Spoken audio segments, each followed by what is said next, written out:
it in the playlist, and you can watch all of the Ask Pastor Sunday shows, and you're going to get answers to your question. So thank you so much, and welcome, Dr. Sunday. Thank you, sir. Good to have you. So we're ready to dive straight into the questions. I believe you're ready. All right. So the first question I'll be asking is, Dear DSA, I'm currently reading your book, How to Live an Effective Life. I am thoroughly enjoying the book and learning a lot from it. In the book, you wrote about knowing your identity as being the first step to living an effective life. Can we show the book? They are talking about how to live an effective life. No, is that it? Okay. There is it. How to live an effective life. Okay. Yeah. So in the book, you wrote about knowing your identity as being the first step to living an effective life. Mm-hmm. One of the questions you told us to ask ourselves is, who are you? I have asked myself the question and was curious to know your answer to the question too. So, DSA, who are you? Okay. So, I thought you were reading the book for yourself.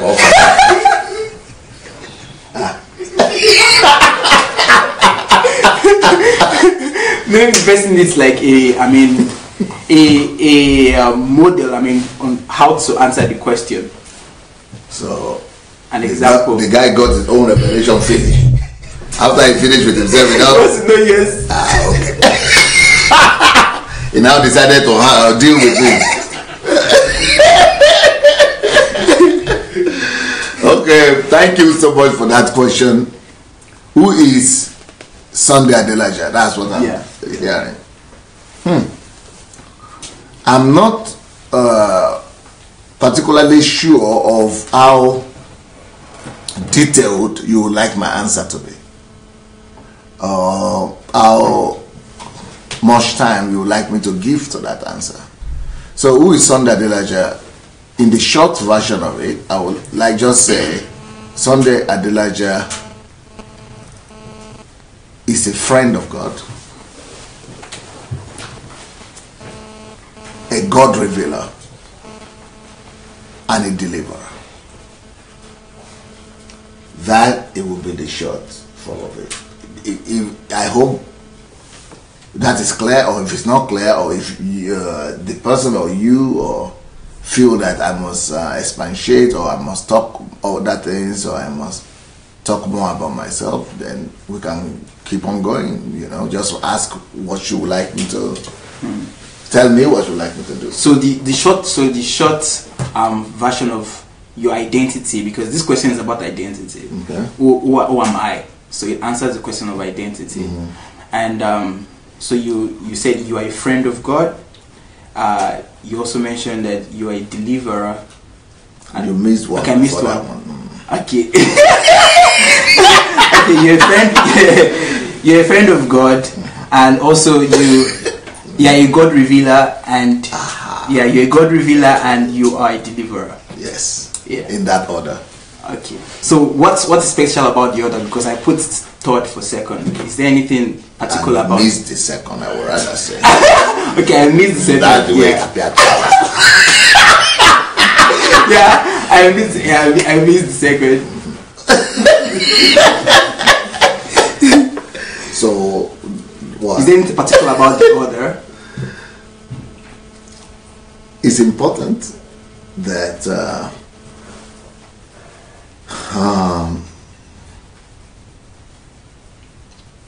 first of all, when you are a friend of God, that is more important than being a revealer of God. Because as a friend of God, that is what brings you to a place to even know what to reveal. And once you begin to know God, then you can reveal Him. And then the results you want to have is what comes after that. Deliverance for people, being a deliverer to people. That is already the consequence, the result, the fruit of being a friend of God and being a revealer of God. Yeah. And then the question of why are you here? I mean, the question of purpose, is it also in the description of your identity? In the way I answer that question is in a way that it will encompass a lot of these things. Okay. But if people are interested for me to elaborate and for me to give more explicit answers to who is Pastor Sunday, I could attempt to. Who is Pastor Sunday? In my own terms, that's what I've said, right? In my own mind. Okay, a friend of God, a God revealer, and a deliverer. So that's my own. I would not like to deal with each one of those too much. But now let's look at, apart from me describing who I am, let's see how the world probably is perceiving who Sunday Adelaja is.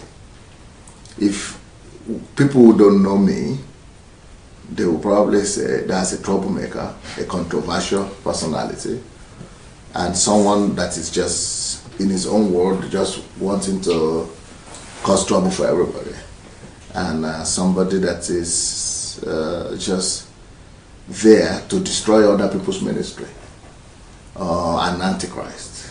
Some people say that too. So that's from the viewpoint of people who are far from me, who don't have an idea of what I'm doing because I'm too complex for them or I'm too different from who they are or for what they expected. Okay. But for people who know me better, for example, my pastors here in Ukraine will say Pastor Sunday is a factory for the production of successful people. That is not bad, but I think that is not really who I am. That's just one of the things, the consequences or the part of the process of what I do. It's a description of one of the processes that I'm involved with. So I do that, but that's just a process. So when somebody say you are a factory for releasing or developing or raising successful people, either in politics or in business or in ministry or in church, other people might say Pastor Sunday is somebody. Okay, for example, people who watch me on live broadcast began to say, Pastor Sunday, you are a teacher like we have never seen before. Okay, but I've not even started teaching yet. Frankly speaking, what I've been doing is just giving exposition. What I've been doing is just bringing enlightenment right now. What I've been doing is just dissipating darkness and just bringing illumination. But when I begin to teach, they are going to be coming across something totally different from the same Pastor Sunday they used to know. And if they're calling you a teacher now, they have to coin a new word. Yeah, I don't know what they will say. But personally, I don't even call myself a teacher or a preacher. I don't even regard myself as a teacher or a preacher. Those are just methods that I need to use to communicate. So I don't see myself as a preacher. I don't see myself as a teacher. I don't see myself as a pastor. But basically, I just see myself as a friend of God, a revealer of God, a God carrier, and a deliverer. If I need to teach, God will be able to do it. If I need to preach, by the grace of God, I will do it. If I need to write, by the grace of God, I will do it. If I need to invent, okay. If I need to, I don't know, anything I need to do just to be able to carry God, reveal God, and bring about deliverance to people and nations. Anything I need to do, I just need to do it. So, in the process, I try to perfect myself in different areas. So I perfect myself, my skills and my qualities in any area that is necessary just for me to be who I just said that I am. So for me to be a God revealer, an effective one, I needed to perfect my knowledge. So then when they say, oh, you know a lot, you're a man of wisdom, well, maybe, but that's not my goal. So when they say, you know, oh, I got healed through you, or God used you in some revelatory knowledge, or word of knowledge, or word of wisdom, or you are, no, I'm not a, you know, if necessary, okay, we're going to do miracles, but that's not the way I would describe myself. So if I need to teach, if that is what is needed for me to be able to communicate God and to be able to impart God, all right, we're going to teach. If I would need to write books or do film or be funny or go on my knees or cry or prostrate, I would do anything I need to do just to communicate God. So I'm not a professional in anything. I'm not good in anything. I'm not a pastor. I'm not a teacher. I'm not. Those are just things that come out of who I am. So maybe it's too complex now. No, not quite complex. I think the picture you're giving is, I mean, now I can understand the reason why you wrote your book first, Pastor Face Your Calling, because I mean those pastors, teachers, they're like boxes where that limits people. For example, if you're a pastor and you have to be funny, you'll be like, how will I be funny if I'm a pastor? Okay. You know, people will expect you to be, to be serious, or you're trying to write books. I mean, or those thoughts you're mentioning that you can be everything just because you want to fulfill the purpose of revealing God and also being a deliverer. So I think just breaking out of that box, that tag that people can put to you, okay, you're a teacher, so because you're a teacher you cannot prophesy. I never heard, I never even thought of myself as a teacher. That's the least thing I will ever think. But I discovered that people are using the language that is familiar to them. Yeah, I think because of the fight. Yeah, of the things they are used to. That's their own language. They have their own, you know, people are religious. Some people are charismatics, or some people are Pentecostals, or some people are, you know. But I am not from that perspective. Okay, for example, yesterday I was teaching about truth and about Jesus. Then today I got a letter from a lady, she might be watching now, who said, what kind of truth are you talking about? What kind of truth is that? So, do you mean that truth some people can find God? I mean, we as far as we are concerned, you know, truth, what is truth? You mean the Muslims have their own truth or something, Buddhists and something. So I said, you see, because people are very confused from my last night's message. But what they don't know is that what I'm trying to describe to them is similar to what Jesus was trying to say. People always say, for you to be a Christian, what do you have to receive Jesus Christ as your Lord and Savior and all that. Which means you have to become a Christian. You have to, for you to go to heaven, you have to receive the Lord Jesus Christ as your Lord and Savior. Okay. Which means you have to repeat some prayers. Say after me, repeat the prayers and confess and go to church. All right. But I was trying to tell them yesterday that Jesus didn't say all those things you are saying. Jesus didn't say all that thing. What Jesus said is, I am the way, I am the truth, I am the life. So, and then God is love. So I was trying to tell people that Jesus, so I told people, you can get to God through the truth. That the truth will lead you to God. The truth will lead you to heaven. That's what confused them. How can the truth lead us to God? How can the truth bring us to heaven? That's like a fallacy. It is only Jesus. I said, but Jesus just told you now here. that truth, I am the truth. So what's your problem? But you didn't receive Jesus Christ. Okay. Look, your name is Anu, yeah. Then Anu Luwapo, then Ojo. Okay. So if you now come and everybody knows you as Anu, and you answer Anu, people say his name is Anu, he only answers Anu. Okay, you answer Anu. Then somebody comes and say Anu Luwapo. They say, I will not answer. That's not his name. His name is Anu. Jesus said, I am truth. I am the truth. No one comes to the Father by through me. I'm the way too. So what we Christians know is that he is the way. You know, receive him as Lord and Savior is the way. That part we know. And then what happens to the rest? So what we Christians have done is that hey, it's only the way alone. Forget about the rest. We don't understand it. So since we don't understand it, only that one. So we are taking one description of him, of himself, and say, okay, that's the only thing. Even though he himself said, I'm seeing this one and this one. Well, he said, no, we don't understand that. We are just this one. But he himself, who said I'm the way, he said also I'm the truth. So why do you now separate that other thing from him?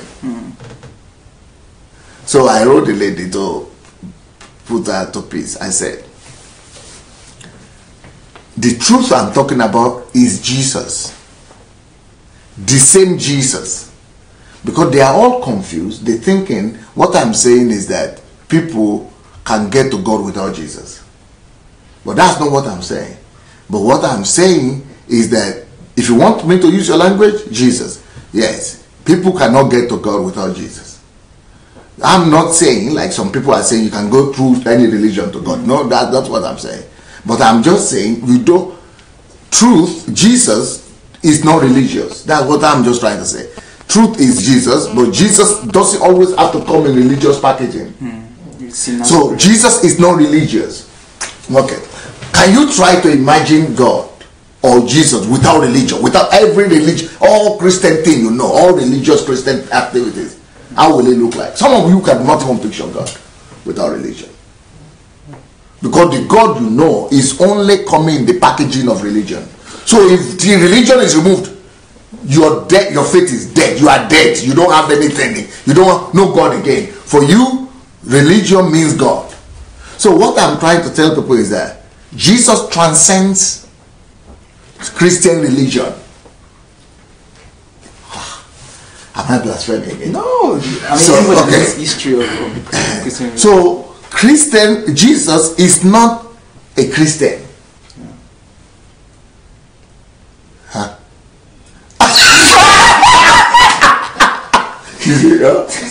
Jesus is not a Christian. Jesus is more than Christianity. So which means Jesus could be pictured without any religious undertone. So I might never go to church and go to heaven. But people cannot. Okay. I might never confess Jesus Christ my Lord and Savior, but with my mouth like this, with you or before you, before the church, or come forward for salvation and then go to heaven. And the only reason for that is because Jesus is not religion. Jesus is truth. Jesus is light. Jesus is love. Jesus is way. Jesus is life. If I discover him, I don't need religion to get to heaven. I just need him. He is the way to heaven. And I can discover him as in religion or out of religion, but as truth, as in the church or out of the church, but as love. But in him is what I need, not his religion. Okay, I think I'll just stop there. So that's what I'm trying to say when I talk about myself too. That when you talk about Pastor Sunday, yes, can I teach if necessary? I will. Can I do miracles? If needed, I will. Can I write books? If needed, I will. Can I preach? If necessary, please. Can I pastor a church? If needed, yes. Am I a pastor? Maybe. At this particular time, if I'm pastoring, yes. If I'm not pastoring, I might not be. Can I do it? Yes. Can I write? Yeah. Am I writing now? No. Am I a writer? Maybe. If you want, call me that. But I am not that. Pastor, if you want, call me that. But that's not me. So people sometimes might not understand the things you do and your identity. So what I'm trying to tell people is that, can you know Jesus? This is what Jesus was trying to tell people when he was saying, you want to worship me? You want to know me? You want to know God? You want to know the Father? You want to know God? If you want to know God, forget about this mountain. In fact, I will tell you something. Don't even come here, sir. Forget. Forget coming to this mountain. What about all the sacrifices? What about all the offering? What about all the blood? What about if I don't come to the mountain, where will I give my sacrifice? He said, if you want to know the Father, me, I'm not talking. If you want need your mountain, yeah, you can be coming. Even he said, forget about the temple. But without temple, how can I find God? He said, if you want me to tell you the way you can find God, me, I don't need temple for that, and you don't need temple too for that.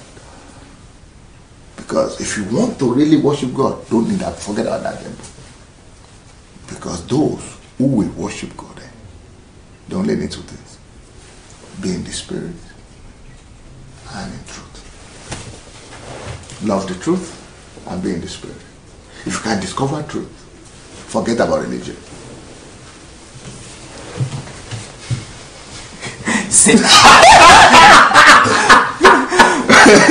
Well, that's why it's dangerous to be asking those questions, because if you ask questions, the danger in that is that I might answer, and if I answer, it might bring it to more complication. You might be saying, why did I even go there?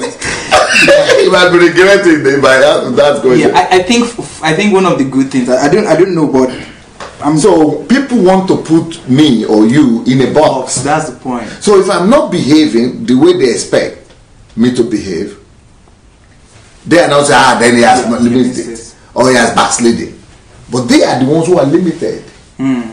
For example, they are the ones who don't know that you are not just Anu, but that you are also Anu Oluwakmo. You are also Ojo. But then, because people, especially who are limited, they are always the ones who are more proud.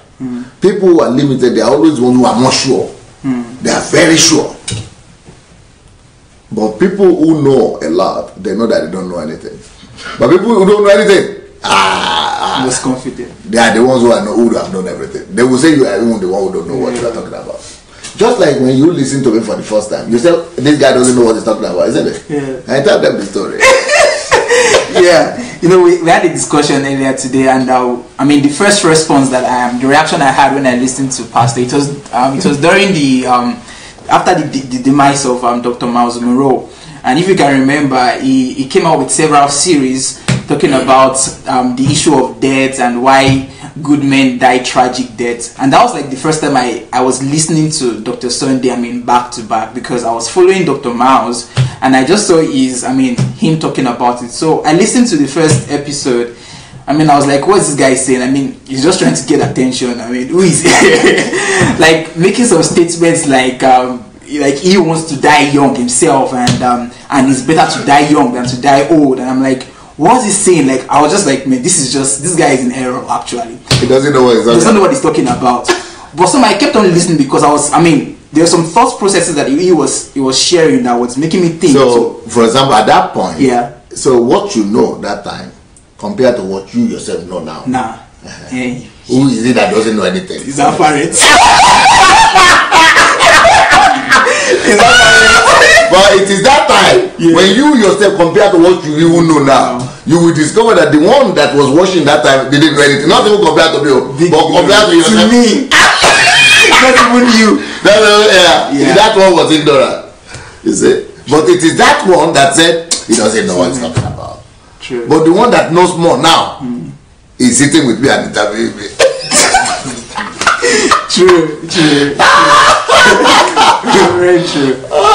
Yeah. But my challenge is that when you get to Africa, especially to Nigeria, Nigerians are super confident. Yeah. They are super confident. In fact, they will be confusing you with all energy like this. That no, they know. Okay. So they know. God bless them. Well, and that's so profound, because even with your teachings, and a lot of people that just come with let me tell you another story. Yeah. Since we have team from Venice here, there used to be a lady pastor that they were under before, who was under me herself. She was my pastor, and she left to another country. So she had some news, some rumors, and called me and said, I spoke to this person, this person. What happened? You have to repent. I have to repent. I said, okay, good. I listen. For 30 minutes, she was telling me how I have to repent. I'm a sinner. Okay. So after I finished listening to her, I said, okay, where did you get it from? Oh, I spoke to that one. That one said it also. That one confirmed it. That one said, okay, good. I said, what about me? Me, I thought, if I were you, I would have liked to hear your own opinion. But you came and said I should repent without even knowing if it didn't happen or it didn't happen. I said, since you have already come with conclusion, okay, thank you. But I block you from my telephone. This God has been done in our language here. Since you're already wise in your own eye, and you already have your own judgment, I'm not needed now. I'm no more needed. That's an example of how self-assured our people are. Yeah. So, and people don't give other people benefit of it out. It's like we don't have it in our culture. To give other people, maybe I could be wrong, let me hear the other side. But maybe there's something I'm missing. Maybe there's something I don't even know. But we'll try to introduce it to Nigeria, that culture. We'll try our best. It's a value system. Sure. Well, dear viewers, I'm sure you've been thrilled. I hope that other guy didn't ask any other question. No, that was the end.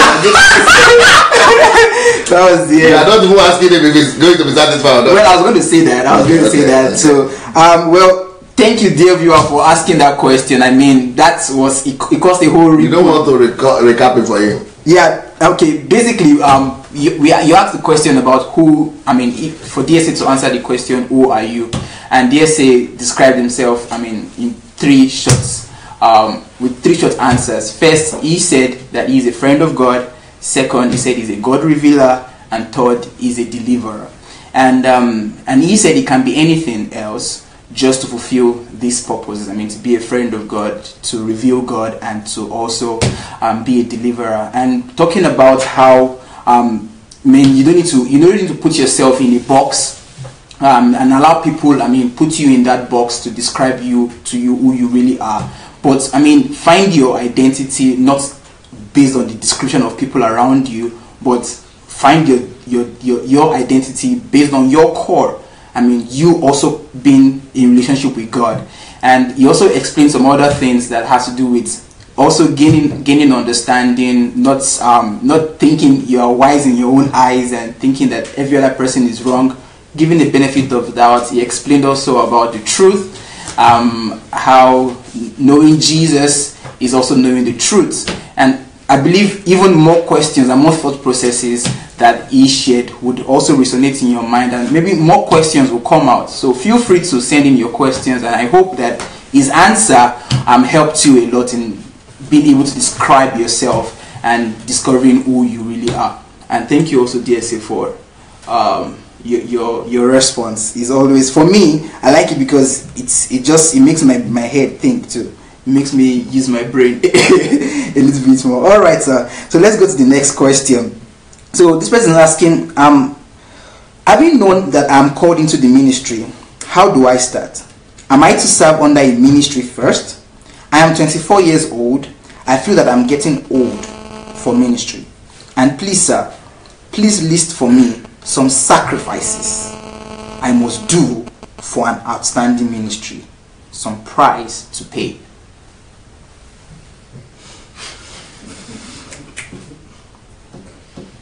First of all, where do you start? The Bible says that in the beginning, God. If I were you, I would start with God. All that means is go and make sure you find or discover God first. Basic thing. Forget about ministry. When you discover God, ministry will flow. Like what you said earlier. Be a first friend of God. And well, if they can do that, so if you want to know what that entails, you can find God through knowledge, You can find God through seeking. You can find God through prayers. I talk about solitude a lot. If you want, you can go and listen to my teachings on solitude. You can just go to YouTube and write Sunday Adelaja and the word solitude and search on YouTube. So you'll be able to get a lot of knowledge on how to do that. So, but if you can get a hold of God, ministry will just be an aftermath, a consequence. And that's why I was talking about being a teacher or being a miracle worker or being a writer or being, all those things are just insubsequential consequences. Well, I guess that because the way the guy is asking the question, as sacrifices. Well, he's talking as if ministry itself is a goal. It's the goal, it's the target. But I'm trying to say, no, those are just consequences. For example, people always ask me this question: how is it pastoring a large church, a mega church, or largest church in Europe? Now we broke it down. It's not what the largest church may be, but it used to be the largest church for a long time. So, what does that mean? I said that for me, that is not a big deal. It's not the goal. It's just a strategy. It's just a method of achieving a goal. But unfortunately, I'm afraid that a lot of young ministers might be thinking like this guy, that the goal of ministry is to have a big ministry on the sides of the ministry. Okay, no, I say it's not. It's just a method or a strategy. So, so somebody will ask me, why then did you build the largest church in Europe? Why did you do that then? Well, there are two different reasons why I did that. Number one, because God told me to do that. And the reason He told me to do that is not because it's the goal, it's just an instruction. And the reason for that is because, like I said, one, God said it. And why did God say it? So God said it because a mega church or a big church is necessary for me or for most people, but for different people, different things, right? But for me, at that particular time, a mega church was necessary to catch attention, to catch the attention of the people I was living among, of the nation, of the whole nation. So another reason why we might want to build mega church might be because you have some other far-reaching goals. So for those far-reaching goals, a mega church could be a strategic move for a greater goal that you are pursuing. So that's what I also did. So, but it's going to be an error for people to be seeing success as a goal in itself. Either it's in church or in money, or in anything. Success itself is not about it. It's not the end result.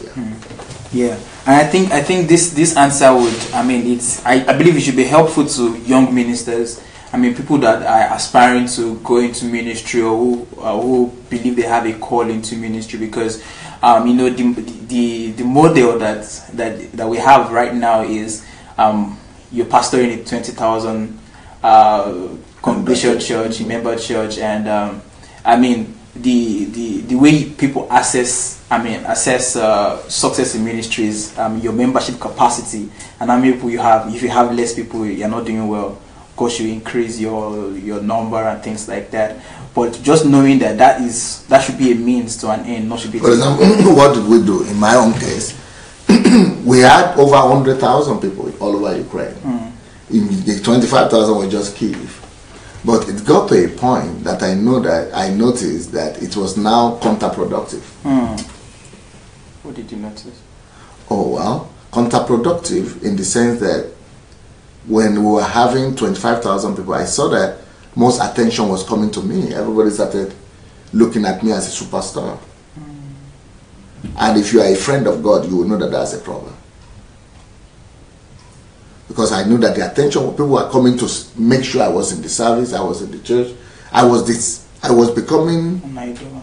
Yeah, I was becoming the center of attraction instead of Jesus. So I needed to destroy that idol myself. The golden calf. I needed to break it. So first of all, what I did was I divided the church into 40 different smaller groups. And then I was still preaching in the central church. Then later on, I walked out of the central church and put somebody else. And I go only once in 1 month to preach. I needed to destroy that idol. Number two, I also noticed that the reason why it was becoming idol was because the goal was already met. And at the point the goal was met, I was still holding up to the strategy. Because it feels good, it makes good talk, and people. So when the goal for a thing is done, dismantle it and reformulate it for another goal. That's profound. Yeah. If you don't, you will have your own shrine. They will be coming to worship you. Well, a shrine of pastors, a name of Pastor Sunday. wow, profound. Yeah. Interesting. But people will not understand that. Yeah. Some people go ahead and say, "Oh, Pastor Sunday has been removed from the church." Okay, well, that's what they want to think. God bless them. They say, "Oh, this has happened." Okay, well, God bless you. You think anything you want to believe, that's what you believe. It is well with you. Well, thank you so but much. if you want to know the truth, ask from the horse's mouth. Yeah, ask from the source. Because, for example, if you don't ask, you might never get to this wisdom in your life. Yeah. You might just be thinking what everybody else is doing is what is okay. And I think because people are not really lovers of truth. Yeah. Yeah. So the second reason why I needed to dismantle that, well, apart from becoming a superstar, is because I discovered that what I could do, other people were not doing, just because I was doing it. Not that they couldn't do it, but they were not doing it. And at the point, then you go to a place where they were having less and less faith in themselves that they could actually be like me.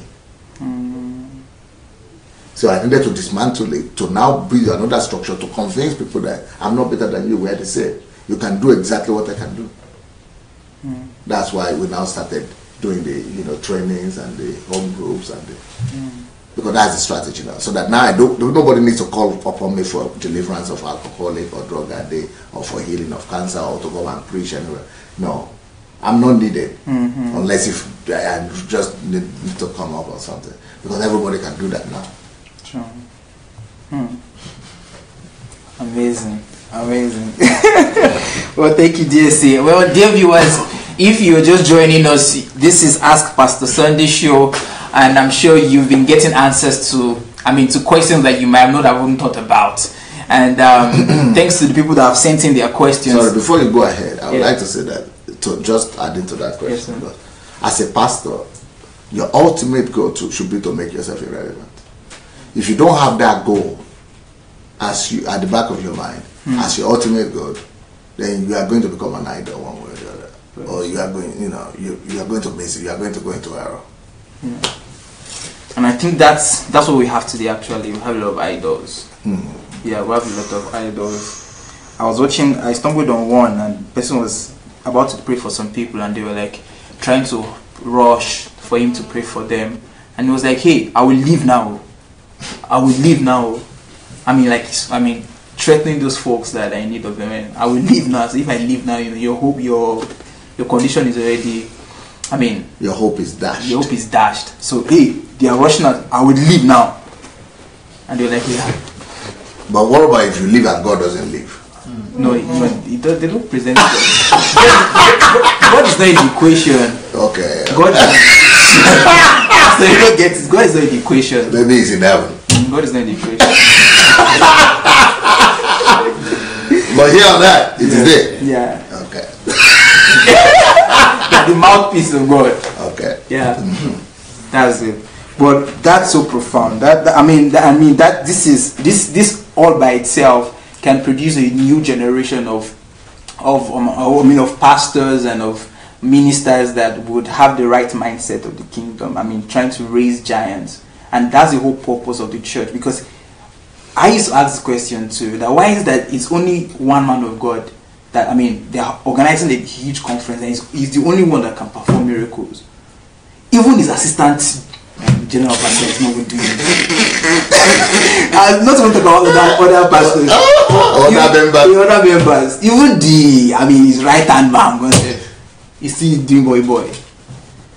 So it's a huge error. I mean, that needs to be corrected. Well, thank you so much, TSA. Okay, dear viewers, if you've not shared this video, you could go ahead to share this video. That is one sure way you can have this video for yourself. I mean, share it on your wall, and you can come back and watch it again. And also, you could watch the video. It will be uploaded on Sunday Adelaja Official on YouTube, and you can go back and watch it all over again. And also, you can ask your questions. These are questions from people like you that wanted DSA to answer their questions, and you also can send in your question. Very easy. Right now, as you're listening to us, type Q and then ask your questions. Letter Q and ask your questions in the comment section. Yeah, in the comment section, type Q and ask your questions. And also, you could go to sundayadelajablog.com and you're going to see the Ask Pastor Sunday session where you can also send in your question. Ask every question you think of asking. We would ask this question and you're going to hear from Dr. Sunday himself. Alright, so let's go to another question.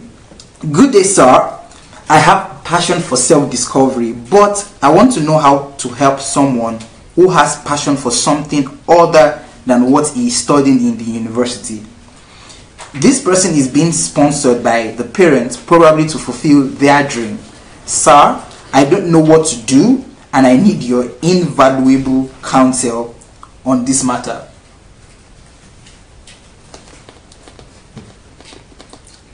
First of all, whatever you study in the university should only be secondary. Your primary education should be self-education, which is self-development. Anything you do, like we are talking with you today, and not just you, I've noticed with almost all the students that have ever come to see me here. For me, as far as I'm concerned, if I'm going to rate people I meet, these are graduates of medical school students, graduates and things, I rate them as people in my own mind, they didn't finish secondary school. They have never gone to school, maybe primary school. They are not educated at all. But I discovered that they have passed some exams in their medical school and they have degree or they are doctors. But for me, they are uneducated people.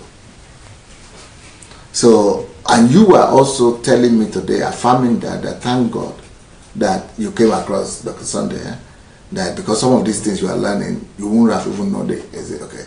So I want you to explain that to people, that the fact that you got a degree somewhere is education. When I talk about education, it's totally a different thing I'm talking about. And that is what people should pursue. And if you have that, you'll be able to become anything you want. If it's your passion or it's not your passion, or you can become anything if you have what I'm talking about now. But if you only have degree and diploma, then you are welcome to the prison of your life. Well, it's interesting that many of our questions are coming from what we discussed earlier, because we're talking about self-education, and I mentioned to him that giving an example of how to live in the here and now, how to live consciously. I mean, that is something I didn't hear from anyone. No one taught me how to live consciously. No one taught me how to be in the here and now. I mean, I didn't learn it in school. Even in church, I didn't learn it. Or even the subject of purpose, I didn't learn it in school. My teachers didn't teach me how to discover my purpose and how to live a purposeful life. What I learned, I'm a medical doctor. What we learned in school is how to be a medical doctor, and all the knowledge that you need in the medical field.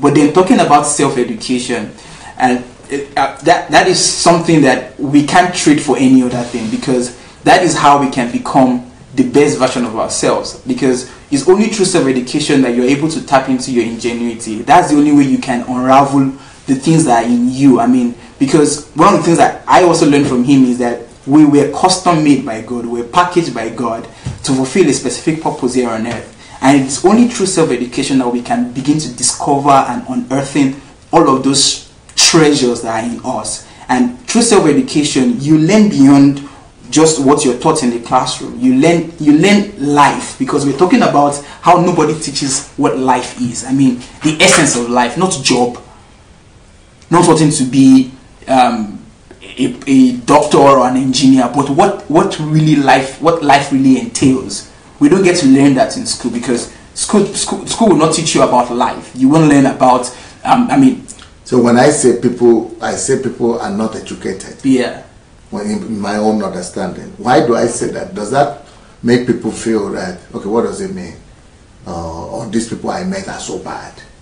Or no, they are not so bad. They are the best in their schools and their university. So can you help them to try to understand what I mean by saying that? Yeah, the one thing about when pastor says that people don't even, like they're not educated, is that the basics of life, the basics, not even the complexities of life. There's some basic knowledge about life in itself that many people don't even have. Just understanding that life should not be lived for self.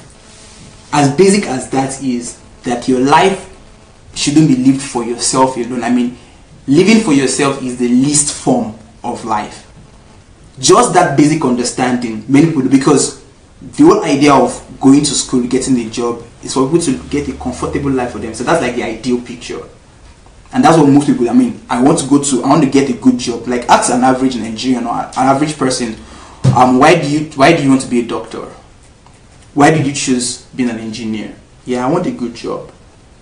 I want to get sufficient money to enjoy myself, live a good life. Tell people to describe success.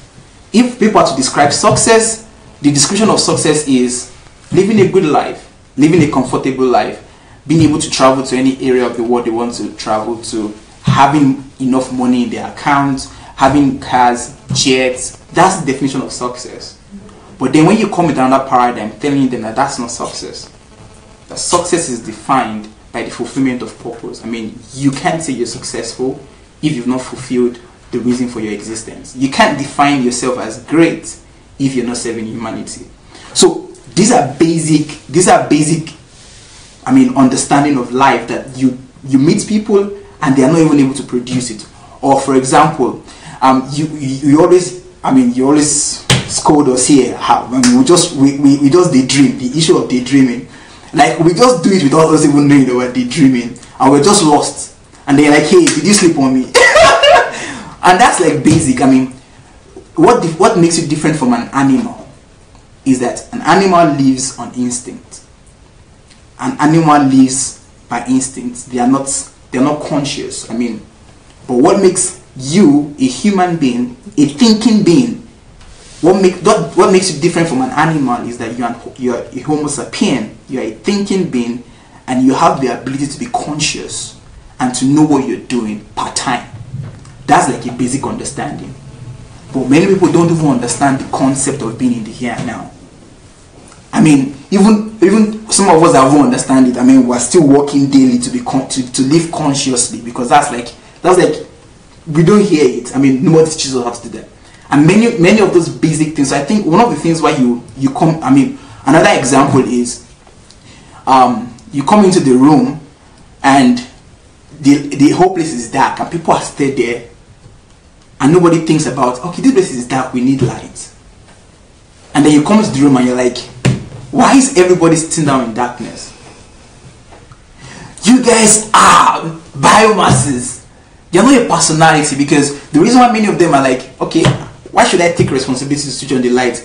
That person is okay with the light being dark, and me, I don't want to look like I'm too forward. And so you see, and these are like basic things. What makes a person a personality? And many of these things I've learned, I can keep listing one after the other, that they are basic. You tell pastor the stories, and for sometimes I feel like pastor is even joking.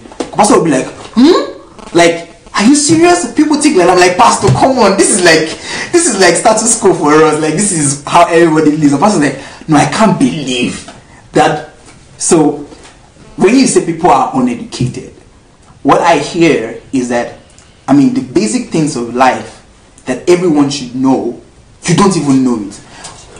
But now I'm talking about the complexities of life. So for me, that's what I understand when you say, I mean, that's why if you scold me or you tell me, I'm like, yeah, I'm ready to learn, because we didn't learn these basic things. I mean, we didn't learn these things. Nobody taught us.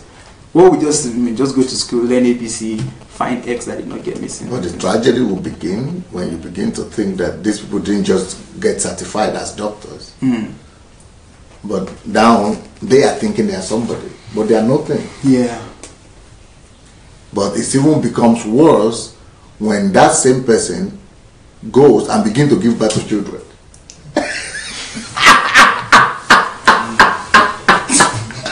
And then somebody will call them daddy, mommy, papa, papa. And then they think they have already, so who are you to now say you want to teach them anything? Yeah. So then you have countries or whole countries or society full of biomasses. Animals with 2 legs. Yeah. Yeah. Well, Pastor, I mean, some of them will become governors and things like that, and they're all empty.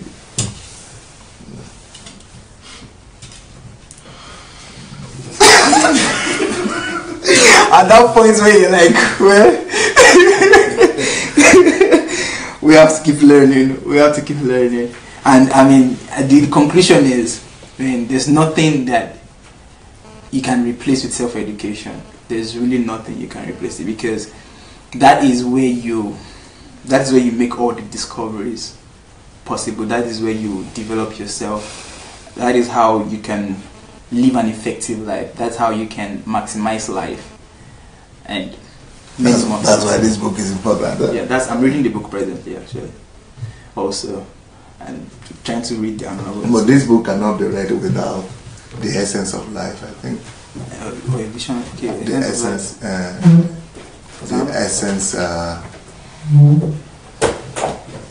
essence of life is it called the essence of life?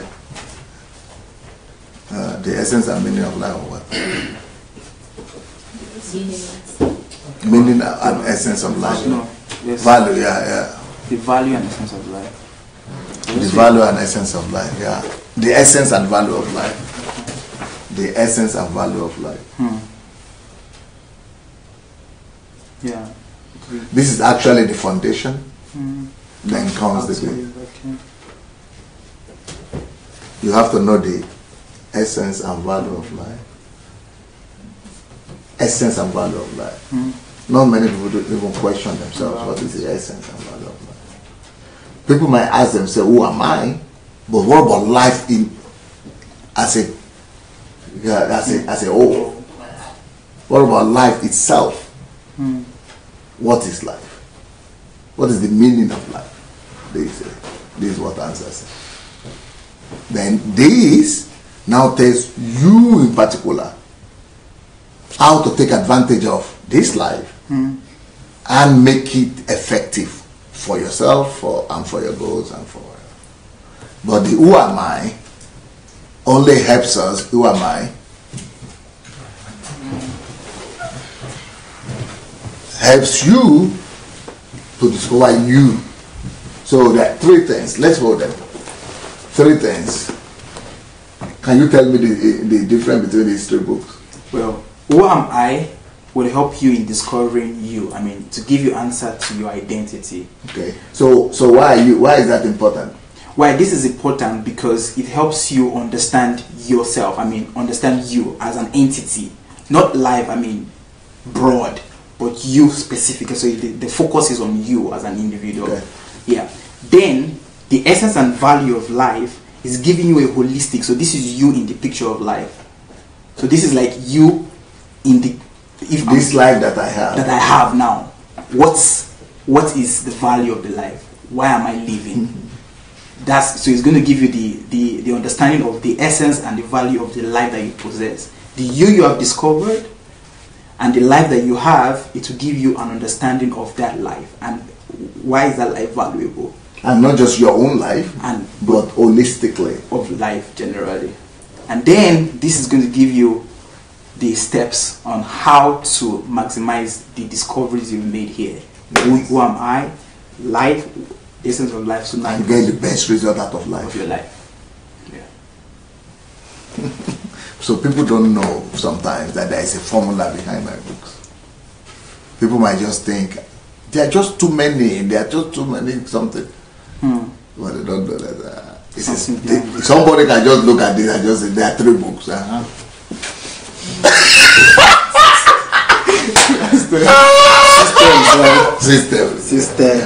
Systems. All right, Pastor. Let's see if we can answer one more question because it's 3 o'clock now. So this question is from someone. He's saying, not this question is not necessary. Okay. Oh, sorry. The person asking, how can a believer be delivered from financial crisis? I think I said so because you've given answers to finances. I think I better show them the books. That's all. Yeah. There are so many books. Yeah, that could give answers to many questions. To that particular question. Yeah. Bring the ones you have first before you bring the others. Bring out those ones and then while the others are coming. So how to get what? I mean, deliverance from financial crisis. Okay. Hold this one. Yeah. Do you know this book? Tell them about it. Money won't make you rich. I mean, this is pastors. I think this was your first book on finances, and what comes with this book, I mean, is that you understand this book gives in details the laws of money, and it also shares your own personal experience with money and how you were able to also raise millionaires. You understand, giving people the right understanding and perspective of what money is. Because many times we think money is the main goal, but here we understand that money is a byproduct. It's a byproduct. It's a tool, and there are laws that needs to be applied that would guarantee you. I mean, getting riches. And this one? When there's problem, there is money. Can I just say a joke about this book quickly? I was having a conversation with Dr. Arams. And we were talking about the mindset of Nigerians. That there's something faulty about it. There's something wrong. So he gave an example of this book. Now, when an average Nigerian sees this book, that when there is problem, there is money. Do you know how an average Nigerian will interpret it? Now, he's saying, okay, when there is problem, there is money. So that means if I want to get money, I need to create more problems.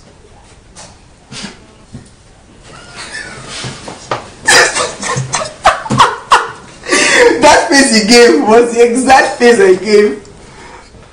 That's how they're going to interpret this book. No, I think it was just.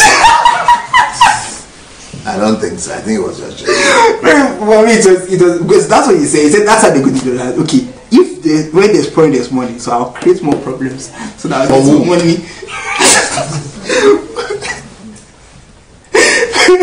But that's it really cracks me. I was just laughing. Like, how would someone think in his normal senses that you have to create problem to get money? But this book is so fundamental because this book would stop people from running from place to place, from church to church, looking for people that will solve their problems. Because for every problem that you see, there's an opportunity to actually make wealth. That's an opportunity to get money. And so here in this book, you will discover that money gravitates towards problem solvers.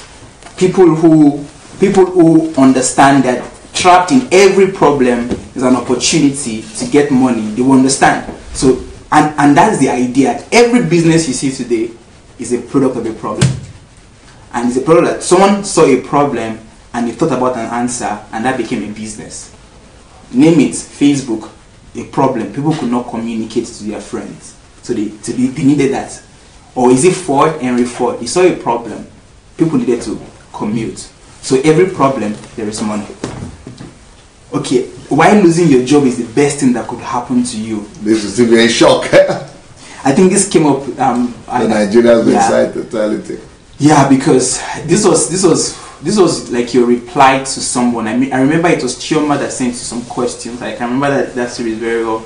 I mean, I think it was Time and Conversion series, and you talked about this, why is losing your job the best thing that could happen to you. I mean, I remember that time you were saying that if you don't have a job, man, you are so blessed. And I think one of the biggest things about this book is that it will help you understand that you have the greatest wealth, and that's time. Yeah, because if you are trapped in a job, I mean, you are mortgaging your life for some pennies for salary. But when you don't have a job, then you have time. And everything that is created, everything that comes out in life is born out of time. So you have time. So you can have time for the solitude that many people cannot have. You can have time for self-education. You can have time to everything, to discover yourself, multiply yourself. And I mean, so if you don't have a job, I think the greatest thing is that you have time to do anything you want to do. And from there, you can begin to make yourself great. Okay. Yeah. It's a mindset thing. Poverty mindset and abundance mindset. You know, I like what you wrote here. You said real poverty is not in the size of your pocket, but in the size of your mind. And that's so true. And this is the reason why they said if you take all of the money from all the richest people in the world and you give it to the poorest people, the money will leave those people and go back to these rich people. Why? Because what makes them rich is not their money. What makes them rich is what they have in their mind. So if you can get the right mindset and you can understand what it means to, cause a revolution in your mind, and understand that the reason why you're poor today is not because you don't have money. It's because you don't have the right thinking, you don't have the right mindset that will produce wealth. Because having the right mindset, having the abundance mindset will produce the abundance that you need. So this is a book that works on your mind. Well, this is how to build a secured financial future. I think everyone really needs this book, because this book will give answers to how you can get yourself rid from Uncle Sam. Because the reason why many people are in Uncle Sam is because they are living from paycheck to paycheck. And this one, I know this from first-hand experience, that if you are living from paycheck to paycheck, you think you have all of the money in the world until when it's time for you to retire, and then you discover that you're going to enter into a state in your life where you'll be suffering because you did not discover the principles on how to secure your financial future. So different principles that you learn in this book: how to invest, how to save, what to do. Practical things on how to build that future so that you can get yourself rid from Uncle Sam. Yeah, and this is the book. Stop working for Uncle Sam. If you listen to Pastor Sunday, you already know who Uncle Sam is. Uncle Sam is your boss, is your job. So, well, this is like the default system of the world, and this is how life has been made to be like, norm. The reason why you're going to school is to work for Uncle Sam. And the thing about it is that you're actually training to be a slave. That's like the tragedy of it. Imagine how much I spent being a medical doctor in my school. I spent thousands of dollars, and I invested all of this money to just be a slave to one person. And that's the whole idea of working for Uncle Sam. You're spending your money, you're training, you're spending your time, doing everything you can do to just be a slave and to just get paid some chicken change. And then you work till you're retired, and then they also advise you to get your children to also follow the same line. And then you end up as a pensioner, and then you look back and you're like, what have I done with my life? So this book will get you out of that vicious cycle. Well, for you to get other books, there are a lot of them. You can check on Amazon, and you can see all of the books that Dr. Sunday has on Amazon. And if also you want to get the books, you can write to DSA's books, book at, is it yahoo.com? DSA's books at Gmail. Okay, nobody uses Yahoo again. Nigerians do. Nigerians use Yahoo. Okay. So DSA's book at books. Yeah, DSA's books @gmail.com. So you're going to get it at a discounted price, and you can also be a distributor. I mean, you can make yourself money from this too. You can be a distributor and you can get a lot of money for yourself as you share this book to people abroad. And also you can get his books on Amazon and on Okada Books. And well, we've come to the end of this episode. I'm sure you had a swell time. I sure did. I mean, anytime I'm here, I'm learning a lot. I'm not just asking questions. So guys, don't think I'm just here to be a host. I'm sitting down and I'm learning a whole lot, and I'm getting answers and knowledge. I mean, anytime you spend with Dr. Sunday is mind-blowing. So to come your way next 2 weeks, I want you to know that you can ask your questions, and like I've said earlier, send in your questions to Ask Pastor Sunday Show on sundayadelajablog.com, sundayadelajablog.com, or you can even write your questions here now on the comments section. Queue and ask your questions. And if you've not shared this video, you can share the video right now, and let more people even watch this episode. And also, if you want to watch on Pastor's YouTube channel, it is Sunday Adelaja Official. Yeah, you're going to find even previous episodes and thousands of messages that can revolutionize your mind. Thank you so much, DSA. It was a wonderful time with you, and bye for now.